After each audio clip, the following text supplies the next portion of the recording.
Alright, welcome to Slug Snacks, where we get really slimy and goopy. My name is Ooze. What the fuck? My name is Jake. I don't like this intro. My name's Andy. It's too bad, we're doing it. Welcome to the episode. I have a question. Okay. What is your favorite eldritch being? Ooh. Andy, I imagine you probably don't have one. I do not have one. Okay, so we get to play a fun game where you build a monster. Okay. So first, Jake, do you have one? Are we picking like a traditional one? If you know one. Probably King in Yellow. Oh, I It's do. pretty cool. Yeah, I like that one. Yeah. What the fuck is that? Would you like to explain? No. Okay. Mine is Tsithagua. I have not heard of that one, I don't think. I love him. I have a description for you. Sure. This is a quote from Clark Ashton Smith, and it goes as follows. He was very squat and pot-bellied. His head was more like a monstrous toad than a deity, and his whole body was covered with an imitation of short fur, giving somehow a vague sensation of both the bat and the sloth. His sleepy lids were half lowered over his globular eyes, and the tip of the queer tongue issued from his fat mouth. Damn. I know. Nasty.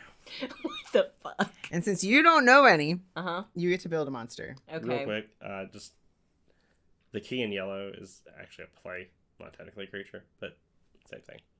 It is a.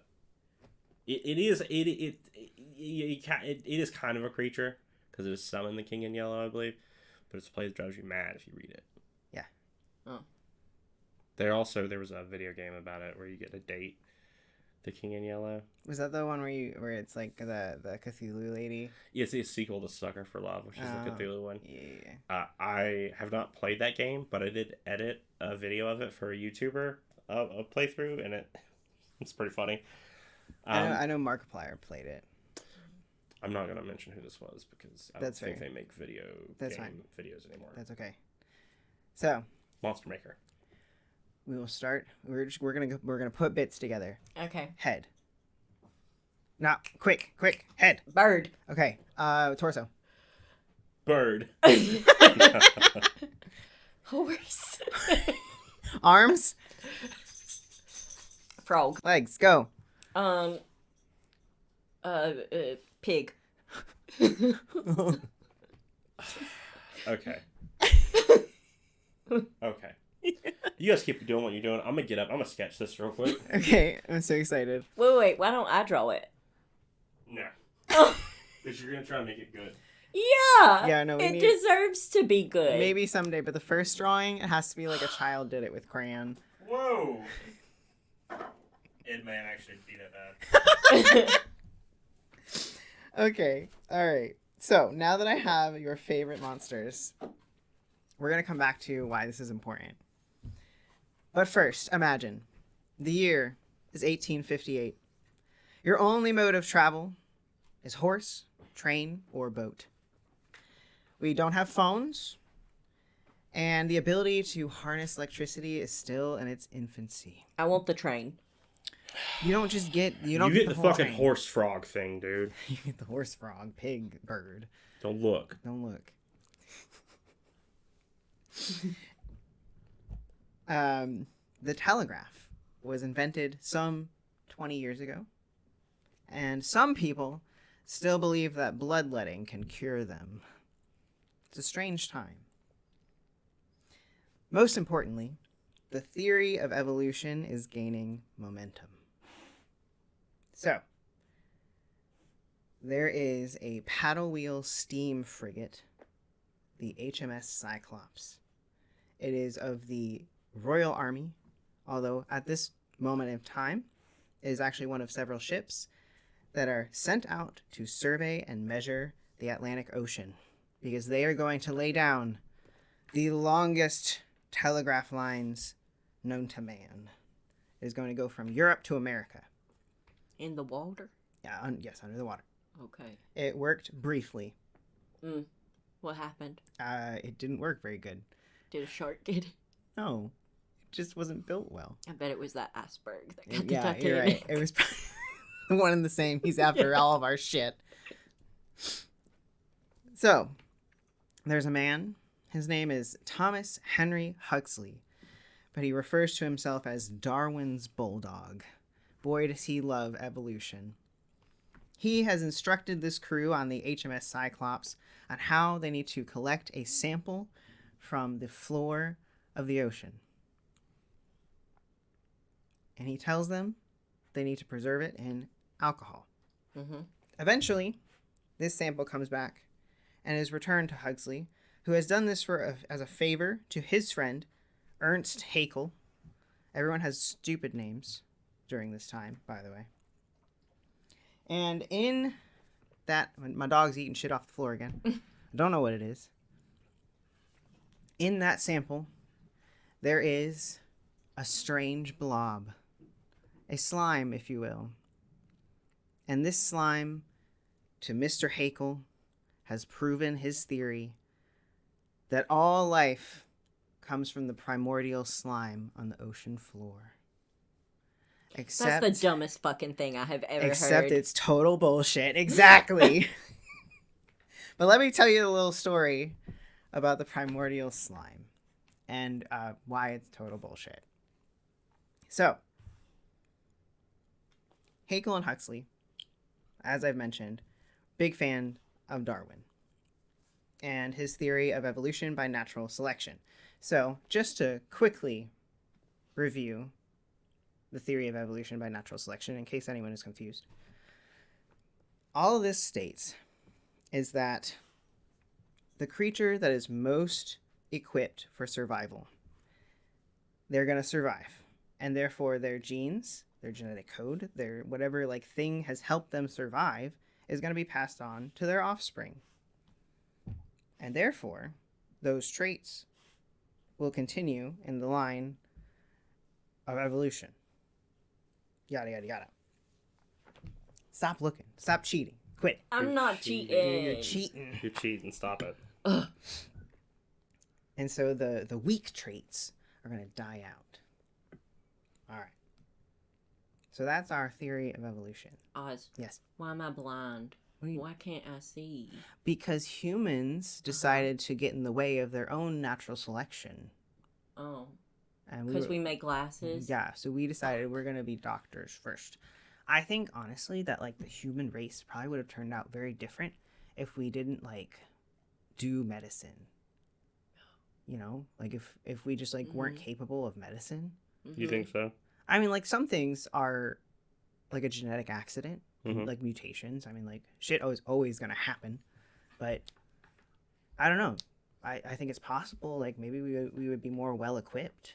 Mm-hmm. I think, honestly, that, human civilization has evolved much quicker than, the human body, and that we are no longer equipped to live in the world that we've built. Anyway, Mr. Haeckel. Sounds like some leftist bullshit to me. I got that, what is it called? The woke mind virus? Yeah. So, Ernst Haeckel, he was born in 1834 in Germany. He was a biologist, a naturalist, a physician, and an illustrator. And that's important. We're going to come back to that. But most importantly, he thought that life came from the primordial slime. Mm-hmm. And he was convinced of this because Darwin started making his trees, the trees, the phylums and whatnot, where he's like, this is related to this. Yes. And so on and so forth. And he had this thing called the LUCA, which is the last universal common ancestor of all organisms. So it's the thing that is the first time we can call it life. It's that little fish that crawls onto land with its little fins. Not exactly. That is the first time life has crawled onto land, but we're talking about the thing that we can say this is alive. It is no longer just a glob of cells. This is a thing that lives. And what can we, how do we define that? How far back do we go? What is that thing? What is life? I hate to interrupt you. Yeah. I need more colors probably to Okay. really distinguish between each different part. Of course. But I'll just try to hand you first. That's not what he looks like. Why'd you make nipples? It's a horse torso. Horses do not have nipples, I don't think. They absolutely 100% do. they do. Not like a dog. I don't like this. All right, Have Google. you seen this? Google. Google. Have you seen this? No, I haven't seen it. Why does it have a smile, like a person's smile? And an ear. What animal's ear is that? That's a people ear. Why does it have a people ear? I didn't say it had a people ear. Also, you can't tell, but these top two nipples, including the one it's pinching, are human nipples. It's pinching its own nipple. Okay, how many nipples Do y'all not like it? horses have? I love him. Personally, I don't know about Andy. You want him? Yeah, we'll hang it on the fridge. Okay. No, I'm not interested in the AI answer. Why don't horses have udders? I don't know, Reddit. Just answer the question. How many teats, Cora? Who's Cora? No, like Quora. I know, I'm joking. Yeah, fuck you. Fucking with you. There are 4 mammary glands, 2 pairs. So hold on. Technically, by making the top 2 nipples human nipples, the bottom 4 horse nipples, I was right. Why is there a person involved? I didn't say a person. Person was never mentioned. I thought you said you get make it like a little guy. Yeah, he is a little guy. Yeah. Little guy doesn't imply there's any humanity. You want to know the to Eldritch? him. Well, if you didn't make him human, there'd be an Eldritch part. Says who? Me, because if he wasn't human, he would only have one mouth. That's not very Eldritch. He has 2 mouths now. Eldritch beings don't. He has 2 mouths now. Okay. And 6 nipples. He does. And frog arms. I Yeah. have a question. What? And he's a horn dog. If he has 2 mouths, Mm-hmm. and the human mouth is under the bird beak, Mhm. Yep. so how does it make sure that if it eats something with the beak, it's not coming out of the human mouth? 2 different stomachs, 2 different mouths. So birds infamously don't have teeth. So little bits of fruit, nuts, things like that are with the bird mouth. Flesh and things are with the human mouth. Do the 2 different stomachs connect to one big intestine, or are they You're 2 asking if it has buttholes? one asshole? Yeah. No, it has a single cloaca. How many orifices lead down to the cloaca? We don't actually know. I don't like that. Sorry, I didn't mean to interrupt you with my master class. Yes, which we now have to. We have to take a picture of that. We have to scan it in, and we have to put it in the show notes. I mean, we can. We have It's to. a lot of effort. We have to. Um, Everyone has to see him. We can put it, at least post it on the BlueSky. Yeah. yeah, Andy can do that. All right. Anyway. So what do we consider life? You know what? Just for funsies, what do you guys think? What do I think life is? Yeah, what do you think is like the beginning of life? Like, what do you think it would be like? The first thing that lived. This scientifically is incorrect, but I think the first thing that lived that matters is the first thing that has some sort of sentience. Like, it's like, I was also going to say I'm that, alive and I'm and like, I don't want to die. I think Would that not just be... Are you arguing that, like, non-human creatures have sentience? No. The sentience Yes. that I'm referring to, yes. I just mean like a sort of survival. A survival instinct. instinct. Yeah. Okay. Yeah. All right. I got you. Now we're making sense. Yeah. Because the scientists were arguing over, like, do we consider a single organic molecule life? Or does it have to be several What working was organic together? in their sense? What is organic in their sense? Yes. I guess something that, like, would have to support itself. Hmm. Like, has to Breathe or respirate. consume Not energy. Eat or respirate or something. Not eat in the traditional sense, No, but, but, like, consume something to yeah, create energy. to make sure it's I alive. hate that you have asked this, because now I'm sitting there thinking, Am I giving you a crisis? yes, and I'm like, grass is alive, these plants are alive, but they Yes. also don't have, like, agency.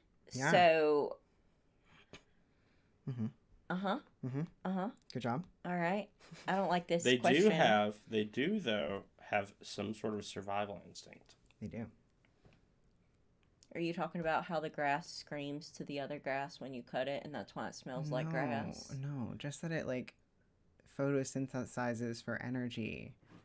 Okay. It has to live. Like, Or some plants, like Venus flytraps, obviously consume. Oh yeah. They have agency though. They move. it has to move to have agency. Now, all right, we're getting into a philosophical conversation. Actually, technically, most plants move because they will lean towards sunlight. They do. They lean towards Okay. All right. The- Keep going. The point is that the little list of essentials they've decided on is that they can, to be alive, it has to be able to reproduce. It has to have self-organization, or just like biological structures, like organic molecules that combine into a greater unit, or a unit that is greater than the sum of its parts, and metabolism. So again, coming back to energy. So for many a long time, we've discussed where we think this life has come from, and some theories are hydrothermal vents, which are like the super hot, like chemical filled vents at the bottom of the ocean. Mm-hmm. Or there's a theory from the 1940s where clay minerals were the nursery of life, because we've found biomolecules that have attached themselves to these porous surfaces, yada, yada, yada. So, Mr. Haeckel was not the first to think of slime being where life was created. This is actually an idea that goes back to ancient Egypt. And this is because slime is a material that exists in all living creatures. I don't have no slime. Mucus. Guess what? I'm going to do it. I'm going to bring us back to the first episode. You remember? No. In Princess and the Frog? Yes. When Prince Naveen is like, it's not slime, it's mucus. Boy, do I have a news for you. I have still not seen that movie. You should. Evangeline. It's delightful. And mucus is slime. Slime is really just a non-Newtonian fluid. So is slime something that is organic but not alive? It's organic in that it is created and used by organic beings. Right, like it's an organic compound. Yeah. But it doesn't have any sort of aliveness unless I'm like a slime mold. Yes. Okay. Makes sense. Yeah. So, seeing that the slime exists kind of everywhere, we were like, hey, wouldn't this make sense? If life came from slime itself? Is that a question? No, sorry, I need to look at my notes real quick, sorry. So during this time of like these big questions of life and where did it come from and evolution, Right. there was suddenly an obsession called, and they called it slime fever. No one called it that, I did. And that took hold of all of these evolutionary biologists, and they're all now claiming that they also have found the primitive slimes. And so some people claimed they found slimes in the Arctic waters, and that these were the most ancient of ancient slimes. Okay. And in Canada, in the Rocky Mountains, they found stone specimens that they said were the oldest, earliest organisms ever recorded. Yo, that's a rock. That's a rock. Well, they found a thing on it. When I was little, my mom tried to convince me that rocks grew. Did she? Yeah. Did you believe it? I was very skeptical. Oh, of course. This you've is brought coming that. from the person that thought they were going to get a turtle in their mailbox one day. What? Go fuck yourself, Andy. I'm sorry. I was 6, and I really wanted a turtle, and I believe that my mom loved me so much that one day, every day when I got off the bus, I'd go in and have to check the mail. Okay. Oh. And so I you was, thought. yeah. And I thought, I was like, Mom's going to order me a turtle, like, get me a turtle, and it's going to be in the mailbox. I'm going to find it. I'm going to be so happy. Because I really wanted a baby turtle really bad. I never got one. You're an adult now. You can. It's unethical to buy a baby turtle or tortoise because they live so long. And put them in the mailbox. It's also illegal to buy them under 4 inches in the Carolinas. It is because we have musk and mud pot turtles that are very tiny. Little guys. And they're a choking hazard. I would never choke a turtle. Keep going. Let's talk about slime. So the Canadian scientists found specimens on their old rocks. Mm-hmm. And I forgot the important part, which is what they named the primordial slime in the jar. What did they name it? Bathybius. Bathybius? Bathybius. Yeah. Why'd they name it? Yeah, what does that mean? Because usually scientists have like a you know, meaning. I'm sure I've put it like in my notes somewhere that like Bathybius means something. But I don't know. It's lost in my too many notes that I put in here that I, you know, the same way I get lost in my notes. I get lost in your eyes. Okay. Ugh. Disgusting. But the Canadians called their specimen the Eozoon canadense. Which Bathybius is much better. Bathybius is much better. It meant dawn animal of Canada. Hey, Canada, fuck you. But at first they were like, look, there's so many similarities between our two samples. Turns out it was they were just mineral deposits. They were pseudo fossils. They were not organic organisms. So Andy was right that they're just rocks? Those rocks were just rocks, yeah. Damn, you're so smart. So intelligent. If only you were kind. Okay. I'll try better next time. I'll try Yeah, better you do that. So, obviously, when you have a scientific theory, you need a lot of evidence. You need continued evidence. So, once again, they have now sent out another ship. It's called the HMS Challenger, and this is in March of 1876. And they tell the crew to do the same thing. We need to get a sample from the ocean floor, and we want you to preserve it in alcohol.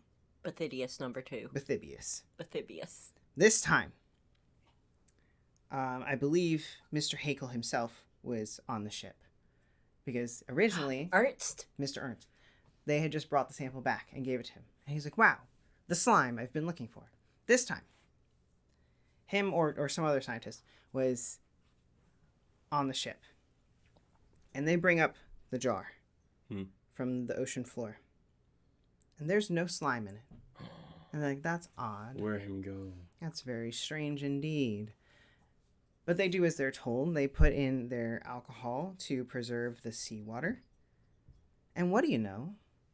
A gelatinous mass appears. Ooh, I want to guess. Go ahead. It's a jellyfish. No. Oh. It's slightly invisible, No. depending on how... Oh, is it the water itself? It's a reaction of the salt water and the alcohol. It creates a mineral precipitate. Or a jelly. So it wasn't organic? Well, Correct. it's... Technically, water has a ton of life in it. Yes, there's lots of life in water. But there is no primordial Actually, yeah, slime. yeah, yeah, It was yeah. just seawater A chemical and reaction. alcohol. Right. It created... it's called calcium sulfate is what like the creation it makes. So everyone else in the world was like, oh shit. Well, I guess like there is no slime at the bottom of the ocean. Not Haeckel though. He stuck to his guns. Even though he was proved wildly wrong. And he just continued to claim that he had found a single-celled organism that lacked a nucleus, and he called it the Monera. And he said this is the most primitive and ancient organism. Doesn't he know everything has to have mitochondria, the powerhouse, powerhouse of the of the cell? Yes, he was, he just, I don't know. I think like he just was very upset. And instead of just, admitting when you're wrong, he was like, actually, I'm super right, and you just don't understand. He was that kid. He was that kid. And this idea came from spontaneous generation, or as I would call it, creationism. So when people didn't have the tools that we have, they would see something nasty, mud, slime, and then they would see something come out of the nasty, like flies. And they were like, oh, well, rotting meat just makes maggots. That's just how that works. To be fair, it does. We see this idea go back as far as like Aristotle, the 4th century BCE. We see it again in the 18th century in Jonathan Swift's Gulliver's Travels, although that is a satire, so he's probably making fun of it. The point is that it's one of the most it has the theory that has like survived the longest despite having no evidence. So I like this quote that I found that said it survived past the invention of the internal combustion engine. Technically, it's still today. People still believe in creationism and believe that the theory of evolution is blasphemous. Not from slime, though. Not this. Well, here's the thing: is that from clay, bro. The thing is that the slime is also just in the place of putrefaction. So, like when you die and you start to decay, in a way that is also like a slime. You tell me that we're all made of maggots? Yeah, that's what I'm saying. You specifically. Dang it. So even though he was wildly incorrect about life coming from the primordial slime, he did name the gelatinous substance in the cell the protoplasm, which is still what we call it. And at the time, the cell was our most basic expression of life, just like the atom is the smallest unit of all matter, except for its quarks now. Oh, yeah, I forgot about quarks. Quarks. But the protoplasm has brought on another slime fever, so to say. We're all staring at her sniffing guitars. We're listening to you, though. Slime fever. Mm-hmm, slime fever. So people believed the protoplasm in the cell could receive invisible signals from the outside world. The vibrations, you might say. They're contacting aliens. No. Yes. They are contacting the other side. Are you about to tell us that aliens have visited Earth? I'm not talking about aliens. I'm talking about ghosts. Same thing. I'm talking about the spirit world. Same thing. The vibrations from the other side. Oh, this is Ghostbusters. This is the goo in Ghostbusters. Well, I mean, I guess. Cause Slimer. Yeah, I know about Slimer. You guys want to cross streams later? What? I don't know. This is something they do in Ghostbusters. Yes, It sounded vaguely you're sexual. not supposed to cross the streams. I've never seen it. It I'm is sorry. definitely a dick joke. Oh, okay. Like 100%. Oh, you know what in Ghostbusters it Yes. is? Because then in Lady Ghostbusters, they took that joke out because they're afraid. They're cowards. They won't make jokes about girl dicks. Girls have dicks too. Girls have dicks too. Girls have dicks too. They're great. So I've heard. But anyway, the new slime fever. People started to believe that if the cells could receive these vibrations, then certain people could feel them more than others. So they're slime psychics? No, they're artists. Slime mediums. Yeah, basically. So they believed that all of space around us, the vibrations are moving through out of all of this space, and so that space must also be some sort of like gelatinous Hold up. mass. Somebody thinks that everything is slime. Everything is slime. It's called the ether. Oh my god. Bro, it's not real. No, it's not real. We're talking about science from Tell the them. 1800s. I can't. They're dead. Okay. I need a listener Okay. to send me probably $29.95 so we can buy a Ouija board. We're gonna contact these scientists and be like, y'all are fucking stupid. Objection.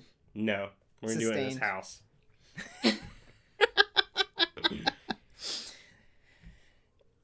So this is also like where we get psychic mediums who believe they were the conduits for these vibrations of the aether. And this is where we get lots of, those pictures of like the goo coming out of people's mouths. Mm-hmm, Oh, Yeah. yeah. What do you call that? No. Plasma. What is the thing? Is Ugh. it cytoplasm? Yeah. It's a ghost juice, bro. Ectoplasm. Yeah, ectoplasm. Thank There you. we go. I lost it. It's again. My notes are not organized well. I thought I did better than this. The point is, the guy that wrote Sherlock Holmes, Doyle? Sir Arthur Conan Doyle, Just Doyle. was obsessed To his friends. with taking pictures at seances. Specifically ones where the ectoplasm was coming out of people's orifices, as the internet said. Hold up. Yes. Do we have a picture? Just for research Yeah. of a non-mouth ectoplasm. And what orifice would you like it to be coming out of, Jacob? I mean, shit. Can I pick one? Go ahead. You've already interrupted the episode. Okay. You know what? I'm sorry. I thought this was a back and forth. I thought this was a conversation. I didn't know that we were just gonna sit here and listen to you talk about ghost juice for a fucking hour and not be allowed to talk. I want ghost juice nipples. Oh. Oh, well, fucking. Do you want me to be happy or do you want me to be normal? Why you gotta put me on the spot? You can say no comment. I plead the fifth. Yeah. We're not even in America. No, we are. I'm about to say, while you're looking for ectoplasm coming out of someone's nipples. Bro, this is spaghetti. That's just spaghetti.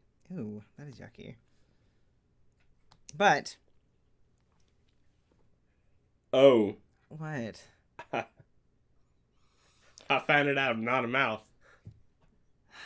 What you got? Oh, I don't know which hole, I don't. but one of them. I can't tell either, and I you know what? I don't think I want to know. I do. Of course you do. I'm kidding. I don't want to know. But that was just a fun little side note.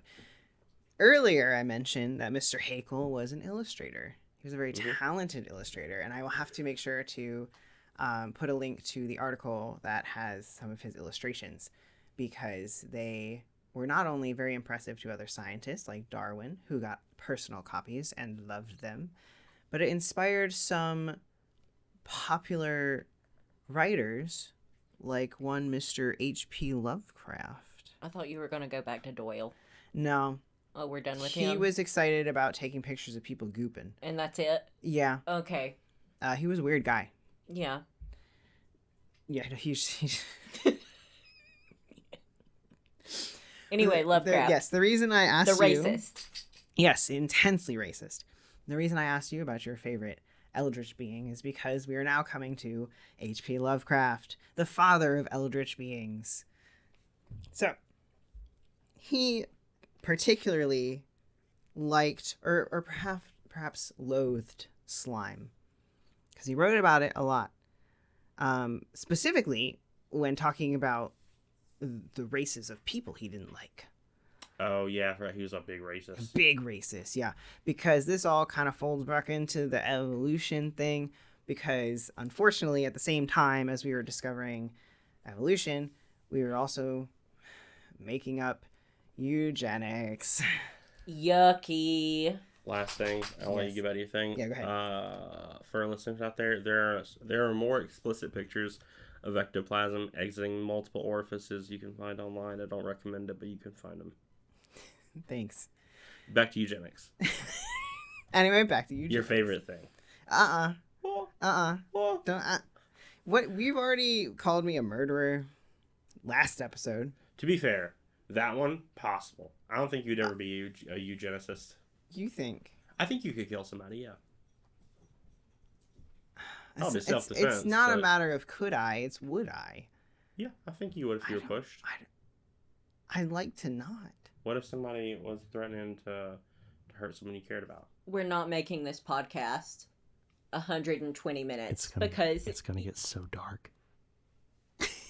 How long have I been speaking? Long. A minute. 38. Keep going. You think I've been here for I've lost time. I've been speaking for 2 hours. I can't shut up about the slime. The eldritch goop. Yes, we've arrived at Mr. H.P. Lovecraft. So, him and some other gothic writers we know, like Edgar Allan Poe, he was not well received during his time. Not well loved. However, now that he's dead, he's considered one of the forefathers of fantastical horror literature. What's so funny, Jacob? I just thought of a really good drag name. Okay. HPV Lovecraft.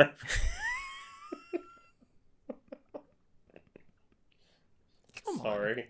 Come on. Sorry. Why'd you ask? Because you're laughing. You're sitting over there just laughing to yourself. Being quiet. I wasn't laughing into the microphone. I was trying to be subtle. That was in poor taste. And if anyone wants to borrow that name, HPV Lovecraft, send me $12 and it's yours.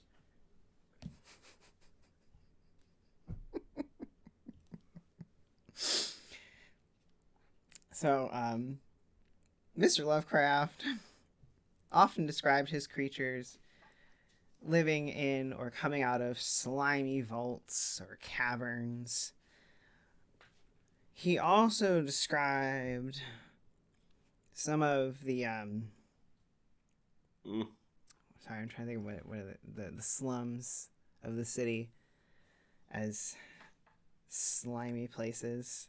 I wrote down this quote, which is Is that also some racism? Yes. There? Okay, I thought yeah, so. absolutely. I figured. He's dehumanizing a lot of the people that have lived in the city around him. That makes it easier to stomach being a giant piece of shit. Yeah, well,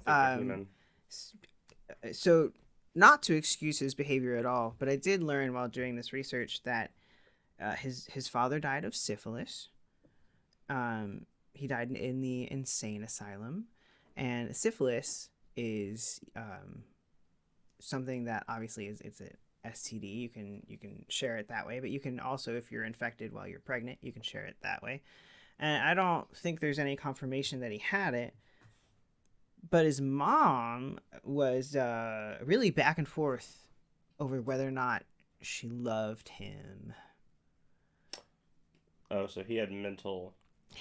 So she very much would go from love bombing to telling him he was disfigured and grotesque. Classic mom behavior. I know, really cool. Moms, what are you gonna do? You know. I hope you listener. I hope your mom is better than that. Yeah, if your mom's ever told you that you're disfigured, really uncool. I think knock the fuck out of her. Probably should cut her off. Cut her fingers off. Well, please, okay. Legally, don't do that. It's That's a joke. A joke. This is a comedy podcast. If you look on Spotify, hee hee ha ha. We were very cautious not to list it as educational. We were forced to make a decision. What kind of podcast? We were held at gunpoint.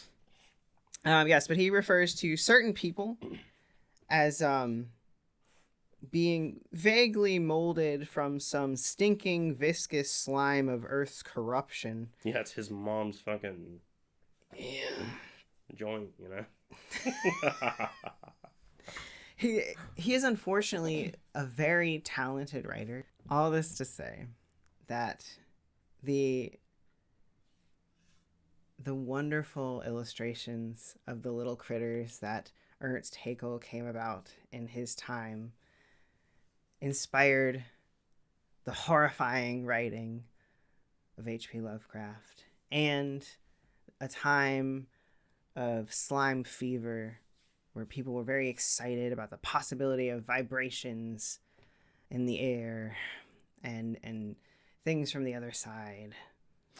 So, yeah, you mentioned like the ether, the concept of the ether, which is like a very common thing, or used to be a very common thing. Yep. Did they think if you could somehow get through the slime, there was shit on the other side of it?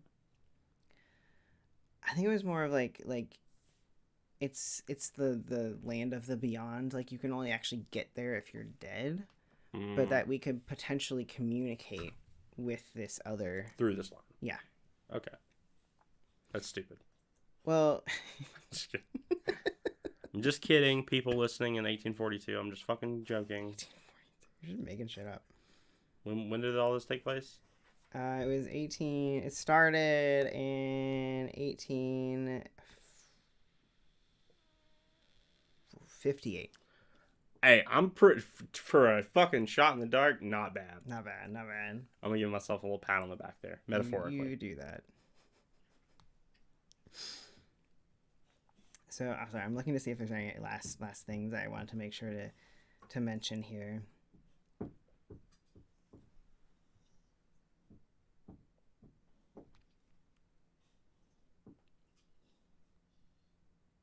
I really just like wrote down everything that I saw, and this is like the pared down version of my notes too. Is that I was like, oh, I'm definitely going to talk about the phonograph invented in 1877 by Thomas Edison, and how that became important to Edvard Munch's The Scream. It all has to do with vibrations and shit, but it's a lot. So basically, this time of protoplasmania ended. That's a good one.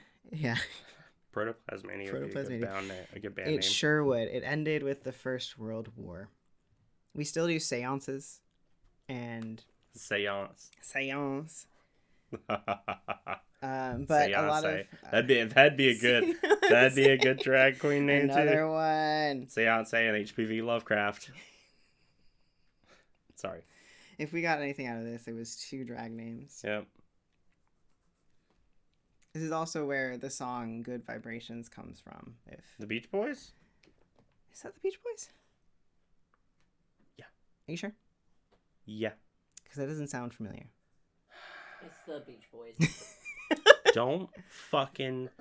You don't even listen to the Beach Boys. I don't want to hear it. I don't. I 100% do not. Pet Sounds, phenomenal album. Weird little dude who wrote it. Good album.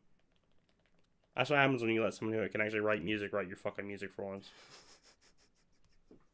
Yeah, Good Vibrations, 1967.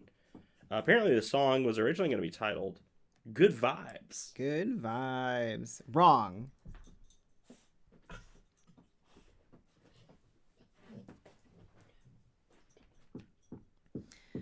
All this stemmed from the fact that I just wanted to do an episode about slime, and then I realized that would have been too broad a category.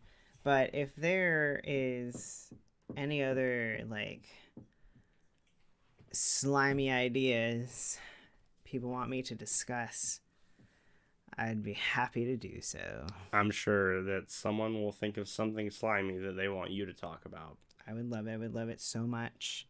Next time, perhaps, I will organize my notes better, and maybe we'll get through this in a timely fashion, and perhaps we won't hear a shaky dog in the background. That'd be wild. It'd be crazy. Couldn't happen, not to us. No. But now that we are at the end here, our lovely monster that you and Andy have created together and that we're going to post on BlueSky, what Yeah. What traits of this monster do you think would survive natural selection? Okay. So you can't tell in the picture. Yeah. But these legs here Yeah. are about a foot tall. A foot tall. Yeah. 12 inches. This thing's about 10 feet. 10 feet? Yeah. Okay. About 10 feet. About 1,800 pounds. Wait. Whoa. I have a thing. Okay. And that is, this was my monster Yeah. that Oz had me create. No, you had an idea. I brought it to life. You don't get to decide how big it is. I think it's 6 inches tall. You Whoa. draw it then. That's a big difference. Yeah. Actually, you do have to draw it now, and we have to post both of them on BlueSky. And we're not going to tell people who drew which one. They have to guess. Okay. That would mean, though, because we disclosed things about mine, Andy, you have to draw it also pinching its nipple. You are going to have to draw it pinching its nipple with 6 nipples and 2 mouths. You also have to draw it in the same medium that I did, All right. which is a fucking ballpoint pen in turquoise. Okay. You dropped the fucking pen. Butterfingers. Anyway, what a delightful, slimy episode we've had with many monsters, including those of our racist past. Thank you for joining us on Slug Snacks. Check us out on YouTube or Spotify or Apple Music. Apple Podcasts. Apple Podcasts. Anywhere else you listen to your podcasts. Write us comments. It's probably just Spotify or Apple Podcasts. But yeah. Jake will personally respond to all of them. I'll respond to all of them. Any comment you make, I will reply to it. For, I don't know, at least around the time this episode comes out, I'll do it.